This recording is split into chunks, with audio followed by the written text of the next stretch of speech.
Welcome to the final in the 2018 Cox Motor Park Civic Cup. Now, coming into this weekend, this championship is still undecided, with only 7 points separating Mark Grice in second and Rob Baker in first. It has been jammed-packed action all year, and I'm sure this weekend isn't going to disappoint. So we're going to jump straight into race one and hand it over to Richard. Mark Gibbons on pole position from David Vincent. Mark Grice and Jason Ballantyne row 2 ahead of Matt Higginson and Martin DL. Rob Baker on row 4 with Daniel Hobson. Then it is Ben Sharp and Bruce Winfield. Row 6, Chris Coomer and Paul Taylor. James Griffith row 7 with Aaron Sharp. Phil Wright on row 8 with Andy Hart. Then Dave Ward and Matt Bolton. Luke Handley on row 10. He is next to Oliver Withington. It's Oliver Barsby, Dave Poyser, Paul McHugh, Chris Mullen, Craig Carter, Natasha Tressler and David Buki completing the grid. Mark Gibbons then on pole position. Watch for the lights, left of shot. They are on. A big field of cars. The lights go out. We're underway for the penultimate time this season. On board with Danny Hobson. A little bit of playing at the start. Not the best of starts from the pole man. David Vincent got ahead of him. There's a little bit of contact between Vincent and Gibbons, the two front row starters, but they're all through Redgate safely on board with championship leader Rob Baker, who avoids Vincent, who seemed to go a little bit slower than he would have liked there as they came through Hollywood. Baker's on the grass and into the barrier, glances the barrier and carries on down the hill. I think, now is he damaged? He's going to rejoin the cars. Oh, and a spinner. Two cars involved. Paul McHugh spins across the track, so too, and I think Baker gets clouted again. Craig Carter in the gravel. Oliver Barsby is on the track, which is a worrying place to be. But the good reactions from the drivers behind see that. They avoid him, and coming through from fourth on the grid is Jason Ballantyne, who leads from Mark Gibbons in second position. Then it's Mark Grice, who another driver who had a good start. They're coming down the straight, so it's Ballantyne, Gibbons, then Grice, followed by Danny Hobson, Higginson, Winfield and Sharp together as well from 9th and 10th on the grid, but the safety car is coming out. There is Winfield in the yellow, blue and black car with the orange wing mirrors. Safety car coming out. A little bit of dust or smoke or something in the background, which might indicate there's more than one problem to resolve for the rescue crews. So a very early punctuation to the race here at Donington Park. The Cox Motor Parts Civic Cup, round 13. Unlucky for some, as it seems, particularly Craig Carter, who is in the gravel, and I think he's the primary. There is Craig, and very quickly on scene of the rescue crews. A big thank you to all of the rescue crews, marshals, medics, all the race officials, whether it's clerks of course, observers, the timing people, so many people now that we really rely on in the motor racing events, and the organisers, the British Racing and Sports Car Club, of course, who do a super job. There's the 83 car, Craig Carter being towed away. That car then for sale. Craig, as you can see from the black cross, is a newcomer to racing. Let's hope that he sticks around a little bit longer, maybe a car change rather than a retirement, the reason for sale. Try and catch up and find out if that is the case. Safety car, love the I don't like seeing the safety car out, but when you do and you see a field as we've got here, they look absolutely stunning. That man there is the championship leader, Rob Baker, who was obviously involved in all that, and it looked to me as if he was just avoiding David Vincent. That's when he went wide and ultimately off. Did rejoin. He's a fair way back. Now, the point scenario that was alluded to at the start of the programme was that Baker has a 7-point lead. He's actually got a 19-point lead on total points scored over Mark Grice, and it's the drop scores that cut that back to a 7-point lead. Ironically, he could find himself here with a bigger championship lead because he'll drop a different score, if you get my meaning. There is Ollie Barsby, who was the car stranded on track, or stopped on track in that incident, but he's got going again. Ollie is down behind Natasha Tressler in the 137 car, and Natasha part of the Tressler family team that running the pickup truck racing championship. Dad Neil is the one who pilots the car, And terrific graphics from Team Trez, always have done. It's the family business as well, of course. And immaculate looking car. And Natasha learning about racing very much. Early days for her in a racing career. And she'll be looking to progress on lap times and maybe make a few positions up in the race as well. As we watch Rob Baker, look how far Baker is back here, having actually started 7th on the grid, and a pretty packed part of the grid, 7th position, very frenetic as they went. Redgate was okay. It was when they went through Hollywood and heading down towards the Craner curves that things started to go wrong. So he's further back. Safety car gives him an option. We're on to the second lap of safety car here as well, by the way. Gives him the option to pick up a few places, although really I guess he'd like to have got his head down in the early stages and then maybe have a safety car a little bit later on. Dave Ward goes through shot. Nice to see Dave in the 70 car. First time we've seen Dave in the championship this year. Watching the safety car lights, we're coming down the Craner curves, and Jason Ballantyne, the race leader. Mark Gibbons is in 2nd place. Mark has had 4 top 10 finishes this year, best of which was on Anglesey. And a great pole. No one can take pole position away from him. And there is the Ballantyne's Garage 22 car getting ready for the restart and holding back from the safety car here. Word from race control is that we are very nearly ready, but the lights are still twinkling on the safety car. So if the crews aren't entirely happy with things, then we might get another lap. Now, this is a timed race, as most of the BRSCC Championship races are at this level, and it means that the safety car is eating into the race distance. We don't get extra laps added on, so in some respects that's probably good for Jason Ballantyne, the man from Penrith. 2 wins for him so far this year. I'm sure he'd much rather be racing rather than sitting behind the safety car. Lights are still on. It's got to be this lap, surely. Going along Exhibition Straight, over that little brow and downhill. Lights are out now, and Ballantyne is backing them all up. He knows exactly what he's doing. He'll look in his mirrors and he'll catch the 2nd place car off. I thought he was going to go then. He's going now, though, makes the move and gets a little bit of a break over Mark Gibbons. 3rd position, remember, is Mark Grice from Danny Hobson. The race is back underway, and well, we've had about a third of the timed race already, but a good start. We need to keep our eyes open for Rob Baker, but it's a good 3-way scrap going on there, and progress from Bruce Winfield has made up a couple of places on the restart. Winfield very quick there from 10th on the grid at the start. Winfield having an absolute flyer at the minute. So in the mix there is Martin DL. Wherever you look, there are going to be battles as the race resumes. Mark Grice, the man in 3rd, putting the pressure on at the moment. Grice, runner-up in the championship last year and indeed the year before. 2016 runner-up to Carl Swift in Class B. Class A champion David Buki. 2017 Lee Deegan champion Mark Grice 2nd, and he's in 2nd position again at the moment. And he's the driver with the most wins, having won the last round that we saw at Brands Hatch. 3rd win of the year for him. A floppy marker goes for a Burton there as Mark Gibbons looks up the inside line. I don't think carries enough speed through the corner to look on the inside line, but now we've got Grice on the outside here, challenging for 2nd place. Back in 3rd is 4th is the 37 Bruce Winfield, trying to close up. He locks his brakes going down into the chicane, but it's Ballantyne still up front. Gibbons in P2. Gibbons looking for a best result of the season here, and certainly challenging for the lead as they came out of Coppice, and he'll try and get that maybe a little bit of lost momentum back as they continue round this lap, and the mirrors behind him absolutely full of race cars there. There is Ben Sharp being challenged by Chris Coomer in the 55. On board with Danny Hobson. Is going to go through into 4th place. Hobson place swapping here. No, Bruce Winfield's having none of it. He gets back into that 4th position. So Winfield is defending.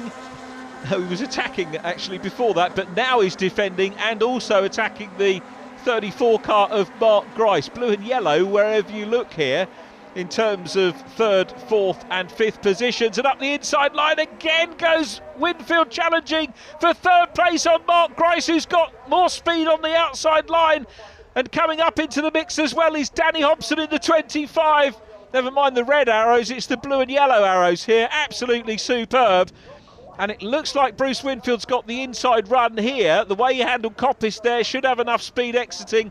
Is he going to consolidate the place? No, it looks as if Grice is there at the moment, but Winfield was quick here on the previous lap and is quick again going down into the chicane. Consolidates third place. Grice is fourth. Sideways moment there for Danny Hobson. Matt Higginson is coming through as well. Chris Coomer in the mix. Ben Sharp there as well. And here comes Gibbons having a look to try and challenge for the lead. Side by side for the lead. 4 cars wide for, is that 5th place? Higginson's in the mix as well. This is absolutely cracking Cox Motor Park Civic Cup action here at Donington Park, the penultimate race of the season. And some great racing. A shame always to see cars in retirement. Paul McHugh and Craig Carter, the only retirees of the race so far. We're heading up already because of the safety car into the last third of the race timing wise. It's a 2-mile lap here. Coomer coming under pressure from Ben Sharp. Higginson is in behind as well, but it's still out front. Jason Ballantyne, who started 4th on the grid from Mark Gibbons, the pole sitter, who takes a nice wide line there, clatters the curb, right glued under the rear spoiler of the race leader. He's going to be mindful of Bruce Winfield behind him, and Winfield trying to close up as they go along Exhibition Straight. Won't be called that much longer unless they keep the name historically. But here comes Winfield, looks at the inside line, don't think he can do it, but locks up and then decides he has got momentum. And you have to say Mark Gibbons was a little bit circumspect there perhaps, and mindful of that, drops down to 4th place as Gibbons. And now we've got Winfield up into 2nd. Mark Grice is 3rd. Grice will want to know where the championship leader Rob Baker is, and Baker is right in the mix and climbing up towards the top 10. That's going to be his aim. If he can get into the top 10, he's going down on the inside line of Paul Taylor at the moment. There's a problem there for Matt Higginson in red. He's dropping back. So many stories to be told from this race so far, and the main one is about the championship lead. So it's going to be 20 points for 3rd place at the moment for Mark Grice. It's 9 points if you finish in 10th place. That's going to be the target of Rob Baker. So he's only going to pull 11 points back out of 19, but in terms of the overall score. So we may well still have a nail-biting finale to this race as Gibbons comes under pressure now once again.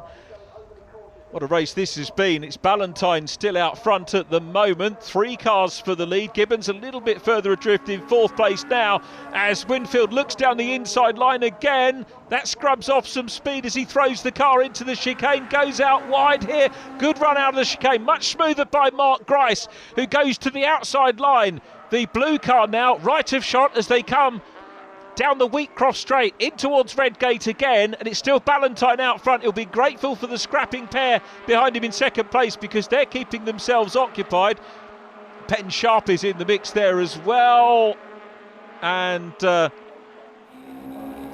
on board with Rob Baker. He's actually caught the man I think he was avoiding on that first lap. David Vincent started on the front row of the grid, his teammate down through the Craners into the old hairpin. Nice tight line by the 75. Baker, clearly no team orders there. This ironically will be probably one of Baker's drop scores. If he's outside the top 10, it definitely will be.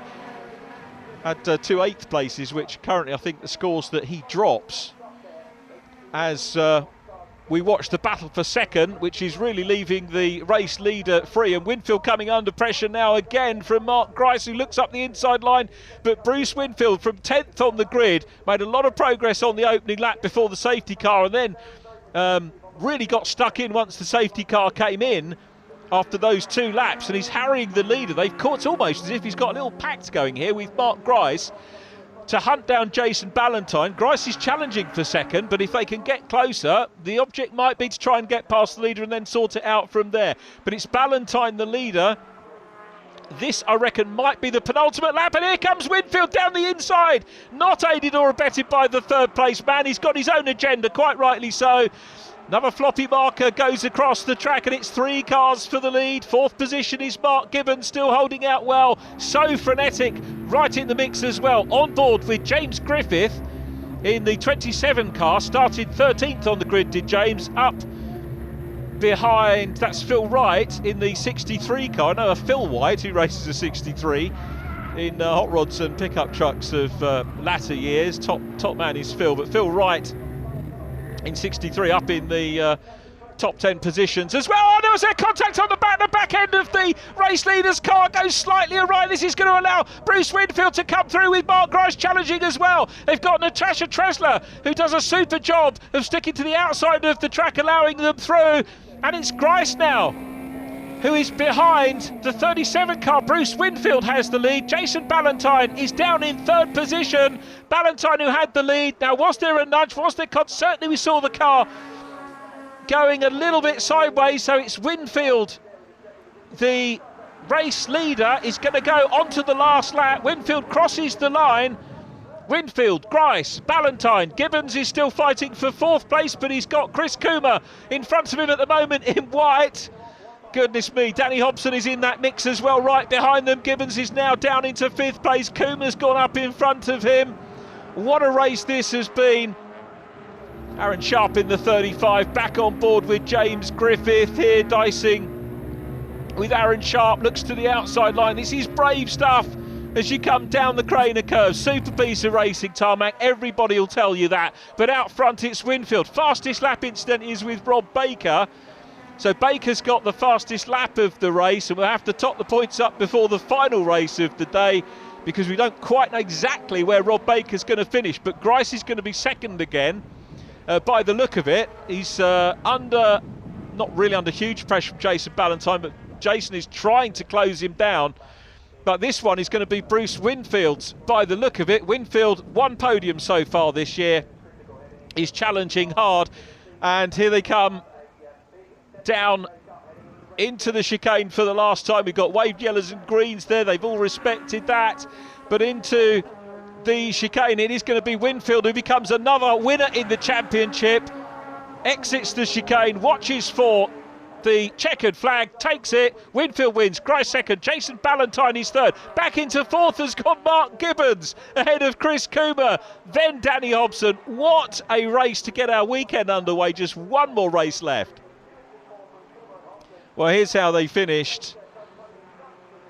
Race win for Bruce Winfield, Mark Grice next, then Jason Ballantyne, Mark Gibbons, Chris Coomer, Danny Hobson sixth from Ben Sharp and Phil Wright, Rob Baker ninth from Aaron Sharp, Baker setting fastest lap, James Griffith next from David Vincent and Paul Taylor, Martin DL and Luke Handley from Matt Bolton, Dave Ward, Ollie Barsby, Oliver Withington and Chris Mullen 20th, David Poyser and Andy Hart completing our finishers. Well, firstly, I've got to start off by saying this is your first win ever. You've got to be thrilled. Yeah, definitely. The best I've had before this was a third, so to come from 10th up to first was obviously awesome. Great fun as well. So, can you take us through what was going through your mind when you were just going up in the ranks? Well, there's the usual carnage on the first corner, so try and stay out of the way of that. I clipped the grass a little bit, but managed to sort it back out again. Then safety car came out. It's just a case of trying to get a good start back off the back of the safety car, and then stay out of trouble, pick them off as we get up the grid, and a win. Come out with a win. Awesome. Now I've got to ask. Obviously, you've got Grice right behind you. Yep. He might have just tipped the scales in his favour for this weekend. Was that not panicking having him right there behind you? No, obviously we know the fastest. Like some of the fastest guys, Grice, Rob Baker and stuff like that. But it's good to be able to have a battle with them. So it was entertaining, definitely. Brilliant, right? Well, any tricks up the sleeve for the next round? Same again, hopefully. Brilliant. Well, we'll leave you to it. We'll see you this afternoon. Thank you very much. I think you've just tipped the scales in your favour. Yeah, I can't believe that. I've just heard that he finished further down. I mean, whether he was playing for the reverse grid, I don't know, but that's a gamble to take. It's all to play for in the last race. It certainly is. You came in with just 7 points separating you, so are you going to have to go back and do some calculations? I think so, yeah. I mean, I'm not very good at maths, so but all I know is that's probably put me into the lead going into the last round. But again, if he's finished for the reverse grid, he'll be at the front of the grid, and I'll have to make some places up. Do you have a game plan for going in for that then? Just get as far up as I can. Perfect. Right, well, we'll look forward to the next round. Thank you very much. Firstly, I've got to say well done for being able to claw back third position, but talk us through what happened when you got taken out. Well, I was in the lead, obviously. I could see Mark was behind us, trying to keep him there, and he dropped back next thing I knew, Bruce had come through, making up really good ground, just up out of the old hairpin, turned in and then clipped us in the side, which obviously sent me wide, and then left the door open for Bruce and Mark both to sneak through. Put me back to third. Real shame, but that's one of the things that happens in motorsport. Do you think you might have got them if there was a few more laps in it? I was certainly trying, yeah. I was pushing them fairly hard, or I thought I was pushing them fairly hard, but yeah, just ran out of laps, so I would have certainly had a go. So I've got to ask your opinion. What do you think is going to happen going into this reverse grid? To be honest, I haven't really had time to think about it. What's going to happen? Well, Mark will obviously be behind us, so that's one good thing, but there's obviously a lot of good drivers still in front. It'll be tough, really tough, but we'll see what we can do. Lovely, right, well, we'll look forward to it. Well done, and we'll see you later on. Excellent, thank you very much.